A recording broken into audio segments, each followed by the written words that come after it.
Hello and welcome to this episode of the Move Better podcast. I figured it was a good idea to go through functional training.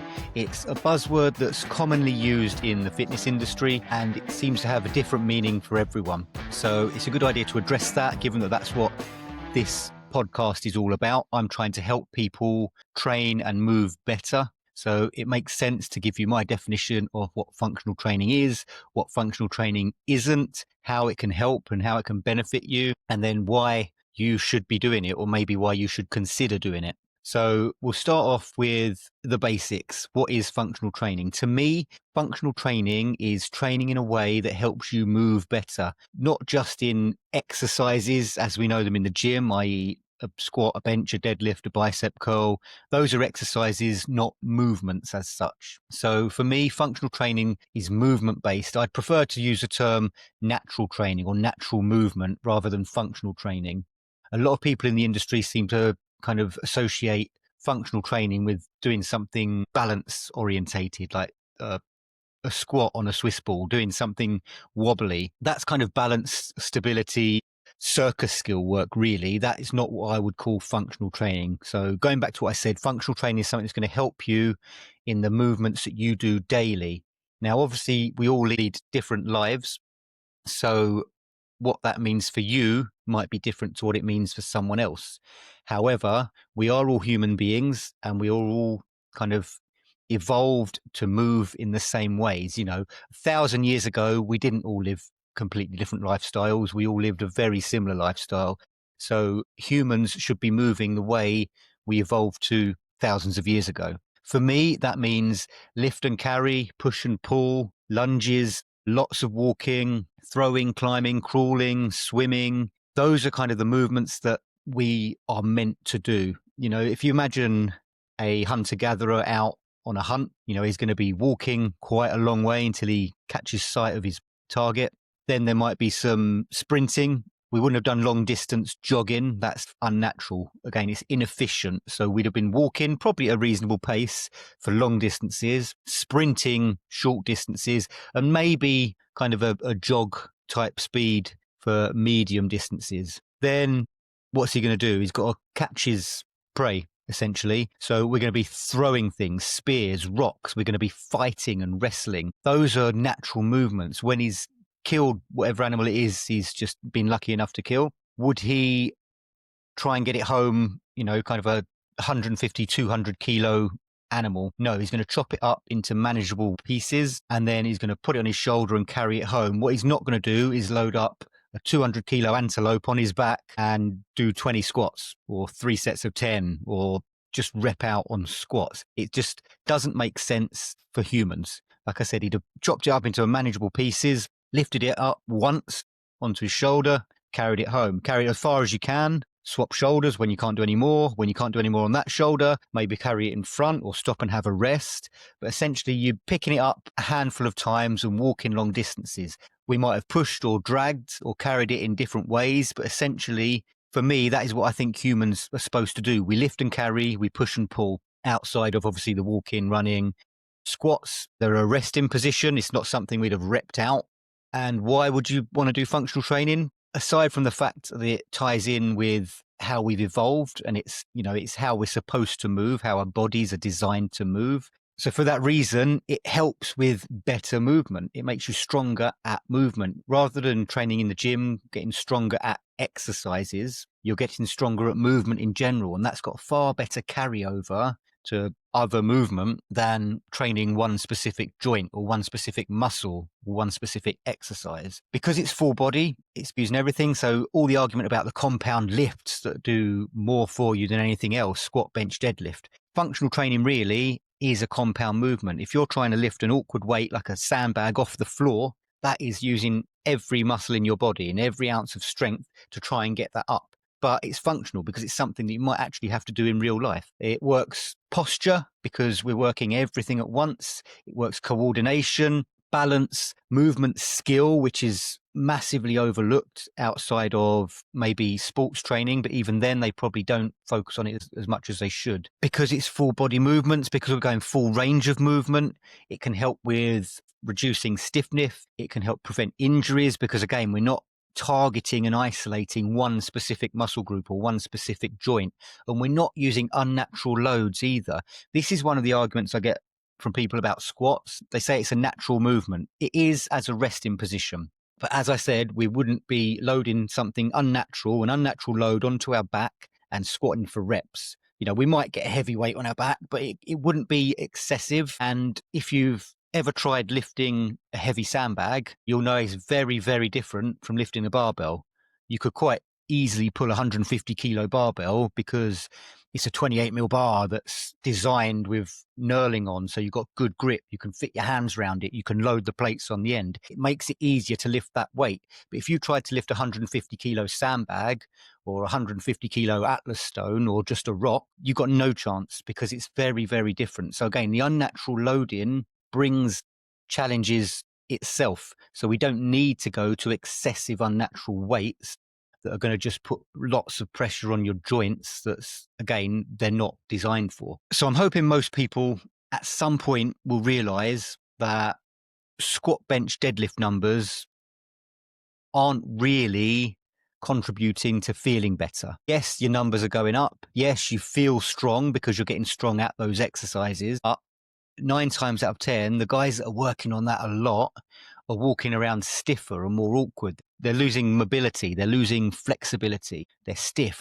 Picture a bodybuilder, either close your eyes and think what a bodybuilder looks like, or next time you're in the gym, look at the bodybuilders. They're the guys with their arms out at the sides, look like they're carrying carpets, walking like they've just shit themselves. If you ask them to tie their shoe, they're probably going to have to sit down and crank their knee up, and they're going to be tied on the inside because they can't bend forward to tie their shoes.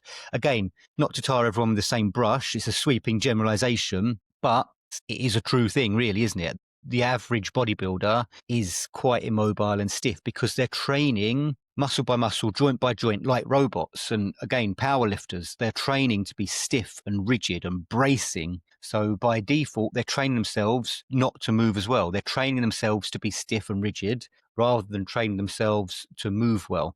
So functional training improves how you move in the real world, walking, running, lots of twisting. Our primary movement pattern as humans is walking, and that is a rotational movement. Everything's countering. As your left leg comes forward, your right arm comes forward and your left shoulder comes back. That's a rotation. You're twisting. And then as you swing through, the opposite happens. So always twisting. So walking, our primary function is a rotational movement. It's one leg at a time, unilateral, rotational. When we go running and sprinting, again, it's even more powerful, even bigger rotation. Still single leg, still unilateral, but rotation at force, at speed. And that is where we should be focusing, I think, most of our time in the gym. Whereas most of the traditional gym exercises that you see are bilateral. They're on both feet. They're square on. Think of a squat. There's no rotation there. In fact, you're bracing as hard as you can to try and avoid any rotation. People even train anti-rotation. Why? Get strength in rotation and stop training to be stiff and rigid, because if you want to be able to move well, by default, you need to be training movement. So when we carry on with those primary patterns, again, generally in the fitness industry, we talk about primal movement patterns as squat, bend, push, pull, lunge, twist, and then maybe gait. And they're fantastic. And I totally agree with those. What people don't seem to catch on to is there are many variations of squats and many variations of the bend, not just traditional back squats and deadlifts. So we should be working all of this stuff. Again, the other thing we'd have been doing, other than walking and sprinting, would have been, like I said, throwing stones, rocks, spears, weapons. That is all purely rotational. Again, think discus thrower, think shot put thrower, think javelin thrower. Those are big, huge rotational movements. Swinging a bat or a tennis racket, big rotational movements. Chopping with an axe. It's all there. Nothing tends to be square on, everything in a neat little box, how you have it in the gym. So functional training for me has to respect these movements and what we're supposed to be doing. And it respects your body. Training to me should be focusing on improving movement. It's strength through movement, not strength at exercises. And in terms of progression, we're talking about movement quality rather than numbers. Sets and reps and weight on the bar and volume and time under tension. All this stuff's great. It's really easy metrics to track and follow so you can see that progress. So it's very objective. Movement quality can be somewhat subjective, but if you're making progress, it might be little by little. It's like if you are trying to lose weight, you might not notice that weight day by day, but someone that hasn't seen you for 2 weeks will. Or if you jump on the scales in 2 weeks, you'll notice a difference. Movement quality can be the same. We're practicing movements, we're practicing skillful movement and movement quality. So you might not notice a difference, but record yourself doing certain things and then re-record later on, because that way you can compare and contrast the same way as you would a before and after, because you haven't got necessarily sets, reps, weight, volume to track. So pick a movement you want to work on and get stronger at it, get better at it, practice it, film it, and again, film it in a couple of weeks' time and see if there's improvement. Track your progress that way. And to me, it's by far more impressive to watch the guys doing gymnastic stuff and calisthenics than it is to watch someone pulling 200 kilos off the floor. I walk around the gym. It's kind of a bodybuilder gym that I go to, but it's got the conditioning zone as well. But you see a lot of guys in there lifting heavy, lots of them. Who's competing with who? It doesn't matter. It doesn't matter what you lift. To me, that's not impressive anymore. I mean, yeah, it's impressive if you can lift a big weight, but it doesn't impress me. The guys doing really cool shit, body weight work, that impresses me because I know that is skill that's taken a lot of time to master rather than just repeating the same movements over and over and over. Obviously, they have to repeat them, but there's a lot more variation in full body weight movements than an exercise. The other thing is most of the gym is based on 70s bodybuilding, 70s era Arnie style bodybuilding. That is kind of where our whole fitness industry has come from. And that's what it tends to be based on. So when you think of a gym, you shut your eyes and think of the gym, you're probably going to imagine a big space with loads of machines, maybe some benches and people doing bicep curls and shoulder press and squat, bench, deadlift, leg machines, leg extensions, adductors, abductors, just rows of machines generally. And that is very much bodybuilding, which is its own thing. I've got lots of respect for bodybuilding, but the bodybuilding training, bodybuilding diet, it's its own thing. That's not general health and fitness. Outside of bodybuilding, that's probably not going to help you out. If you want to function better in the real world and you're going for health and longevity, you're trying to protect your joints, or if you're an athlete trying to perform better, bodybuilding is not for you.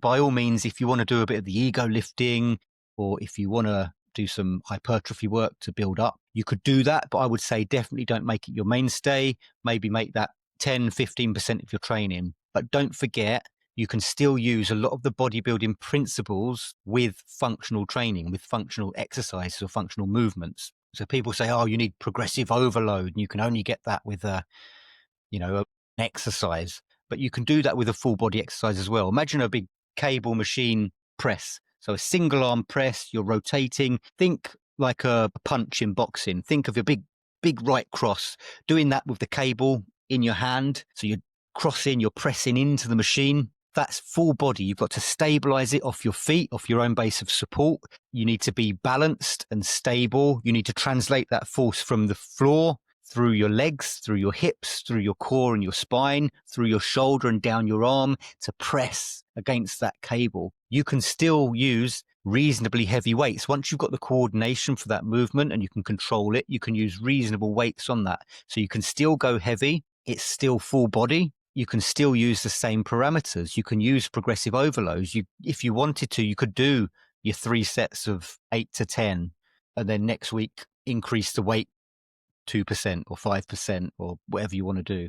So you can still use that. No, it's not going to isolate a muscle like a bench press or a cable fly would. So you're not going to get that chest muscle working as hard, but you're working your whole body. So again, when you think about the arguments for squats, the reason they're so-called king of exercises is because neurologically they fire up the whole central nervous system because you're using all your muscles to coordinate together to get that bar up. Same thing when you're doing kind of a functional movement. You're using all of your muscles together to coordinate to press that weight, or a cable pull. I love the cables. I think they're a fantastic way to train. So you can absolutely build a decent physique with functional training, but it's about becoming more capable as well as more muscular. So as I mentioned before, functional training isn't just about doing exercises on something wobbly, making them unstable. It's not about burpees and kettlebell swings, although they're fantastic exercises. It's about doing things that help your body move the way it's supposed to.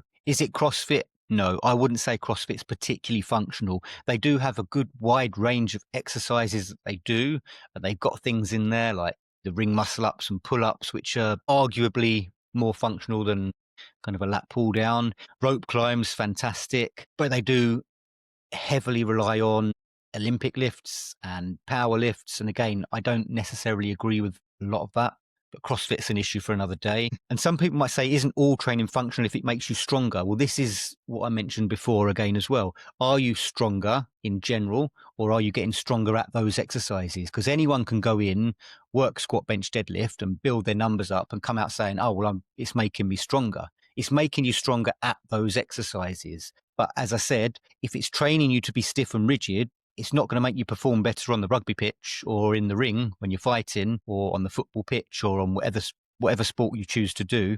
Can you imagine boxers, if they train to be stiff and rigid, they're not going to be moving well. They're going to get their head knocked off. It's all about building power and strength through movement. So you can move fluidly, but with force. And that to me is functional training. So I've kind of covered it, why I believe this is better than traditional gym training. Traditional gym training, if your sole purpose is bodybuilding for aesthetics, and you're willing to make that trade-off that, yes, it's going to kind of wear down your joints and put a bit more stress on your joints because you're isolating muscles and joints. So it's a lot of work rather than spreading that across all of your joints and all of your muscles.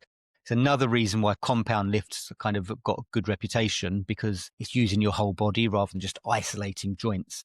So bodybuilders are terrible for this. They quite often, you'll see them, they'll tear a bicep or tear a pec because they're going so heavy. Again, unnatural loads, because they're using a barbell that helps you lift unnatural loads, and isolating muscles and joints and working them until they literally tear off the bone. So functional training for me, it's much more healthy for your joints. It's going to help you move better. Balance, coordination, power transfer is probably the key thing as well. For the rugby guys that could do their squat, bench, deadlift because they need to get stronger for rugby, it's about how you can apply that force once you've built it. Once you've built the strength, can you apply it? As I said, if you're stiff and rigid, you're not really transferring that extra leg power into sprint speed or even driving force if you're kind of pushing someone forward.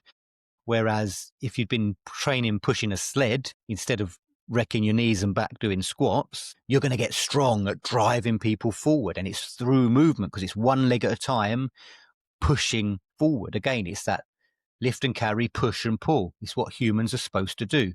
So for the rugby players, stop doing squats and deadlifts. Maybe just give it a try. I'm not here to tell you what you should or shouldn't do. I'm here to tell you my opinions, why I've come to believe what I believe. I believe as a rugby player, you'd be better off working sprints to build your speed up, which also includes power. And if you want to get stronger, for a scrum and pushing, push a sled, because again, it's much more like the movement that you're training to get stronger at. Whereas if you train to be stiff and rigid, you're going to struggle to transfer that into the game. The other thing to think about is, if people think sprinting is about leg power and leg strength, then why aren't the people who can deadlift and squat the heaviest the fastest sprinters? They're not, because they've trained themselves slow. They're lifting heavy. I know the intention should be to lift it as quickly as you can, but when you go heavy, you are by default lifting slow. You're bracing, you're tight, and you're lifting slow. If you want to get faster, you need to train speed. So again, there's all these extra little layers that come in that kind of tick boxes or cross out boxes of why you should be doing what you're doing. Essentially for me, if you want to be functional at anything specific, you need to look at what exercises will help you with that. And if there's any exercises in your program that you can't justify why they're there, then you probably shouldn't be doing them. Going back to the rugby example, because I see these guys in the gym all the time lifting heavy. If their goal is to get better at rugby, is a squat going to help with that? is a 200 kilo squat going to help you perform better? If a boxer comes in or an MMA fighter, they say they want to get stronger. How do they get strong? Squat, bench, deadlift. Again, they're stronger at squat, bench, deadlift. Does that make them perform better in the ring? So just try it. Periodize your training. Cut out the stuff that you think maybe won't be beneficial for a month and put in the stuff that I'm saying might be, and just try it for yourself and see how you feel. Are you feeling less stiff and less achy? Are your joints feeling better because they're not stressed? You've not got as much load on them. Knees and backs are terrible. You see the guys squatting heavy, but they've also got their knees wrapped up. They're wearing a weight belt, like a lifting belt. Some of them might have their elbows strapped up as well. It's like, that can't be doing you any good. If you need to strap your knees up, it's probably harming your knees. And again, long term, functional training for me should have some longevity to it. It's something you should be able to do forever, because we need to move around and live and function as humans until the day we die. So if your training isn't something you can keep up and sustain into old age, it's probably not the best training for you. There's a reason there aren't many bodybuilders in their 70s in the gym. It's because they've all wrecked their joints and they can't do it anymore. They're all walking around telling people what they used to squat or what they used to bench, but they can't do it anymore because they've kind of broken themselves. Whereas you see some of the calisthenics guys, you see guys in their 60s, 70s, 80s, even 90s that can still do pull-ups and front levers and impressive stuff. And for me, that is the mark of something functional. It's something that you can maintain into old age. And that ties in with it being joint friendly. Like I said, why would you put extra stress on your body, on any part of your body, just for the sake of trying to build a little bit of extra muscle when you can build it doing something that doesn't put as much stress on? Going back to the sled versus squat example, again, much more joint friendly. You're not going into a deep knee bend. You can lean into it, use your full body. You're not putting as much unnatural force through your body, through your spine, through your knees and legs and hips as you would with a squat. So that means you will recover faster. It's not doing as much damage, but you can still load it up and put just as much effort in. And that's what it comes down to, isn't it? It's effort. If you can put as much effort into a sled push as you can into a squat, in theory, you should be getting just as good results, but without the risk of the knee or the back injuries. There's a reason people get nervous and hype themselves up and sniff salts before they're going to do their PB on a squat, because they know if it goes wrong, it could go really, really wrong. Whereas if you push a sled that's a bit too heavy, all that's going to happen really is it won't move. Or if you're not conditioned for it and you try and go too heavy, you might pull a hamstring or an Achilles or something, or a calf.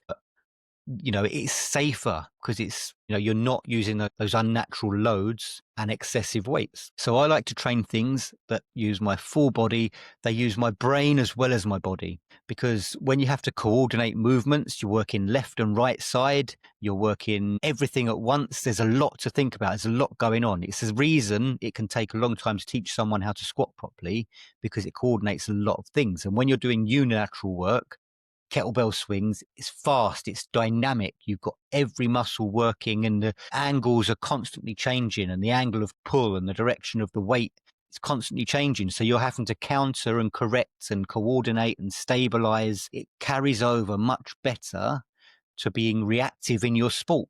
Again, if you're wrestling or fighting, you've got to react to what the other person's doing. You're not just pushing back and forward or up and down.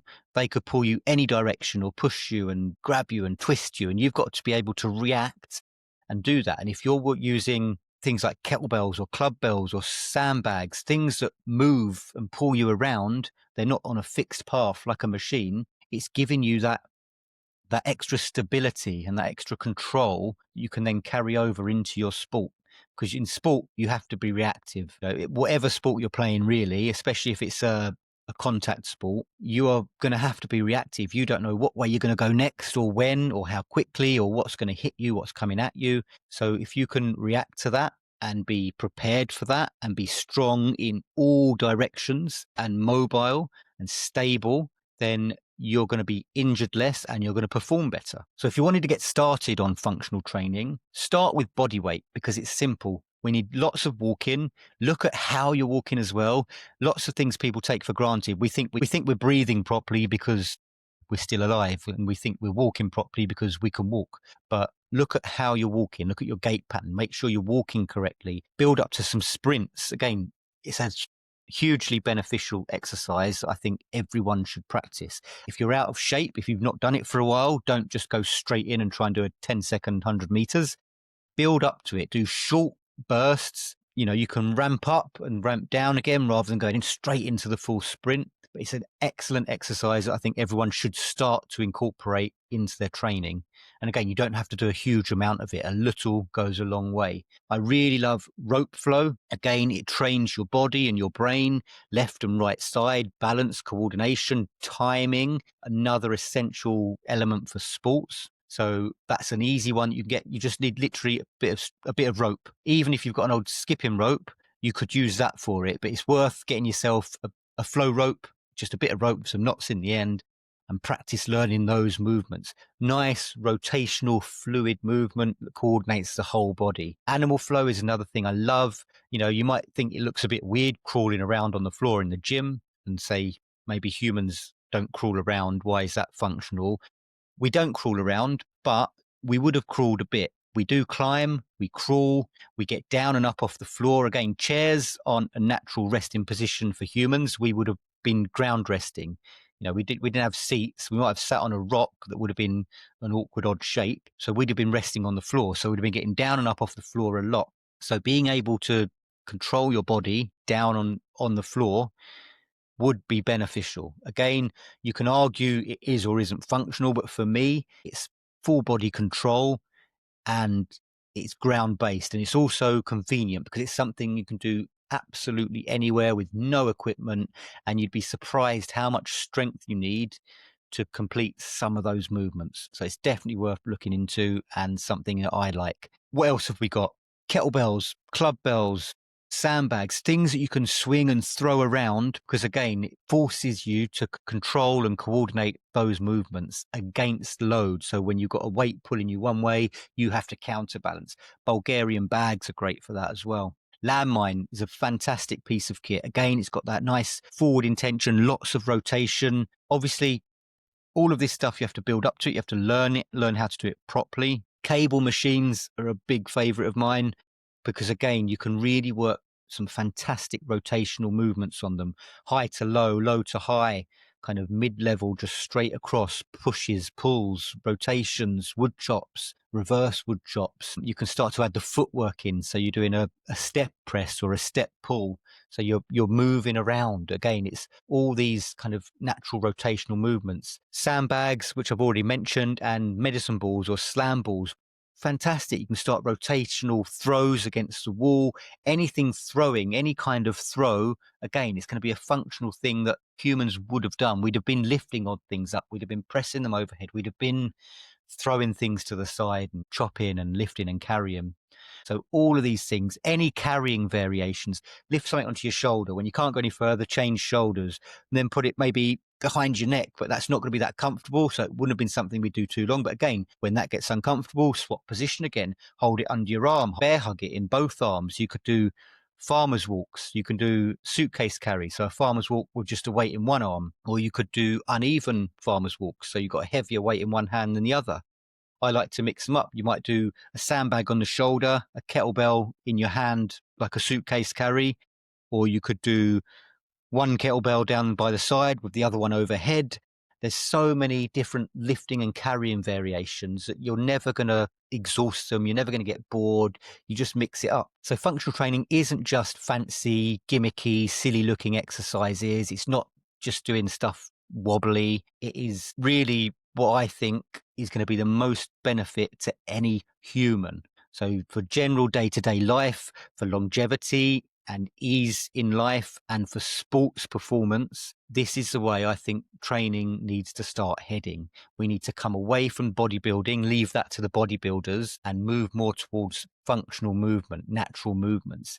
It's great to see these days that there are more gyms popping up They've got kind of the CrossFit type of look to them, as in they're not gyms with rows and rows of machines. They're just big spaces with AstroTurf and sleds and gymnastic rings and rows of kettlebells and sandbags along the side.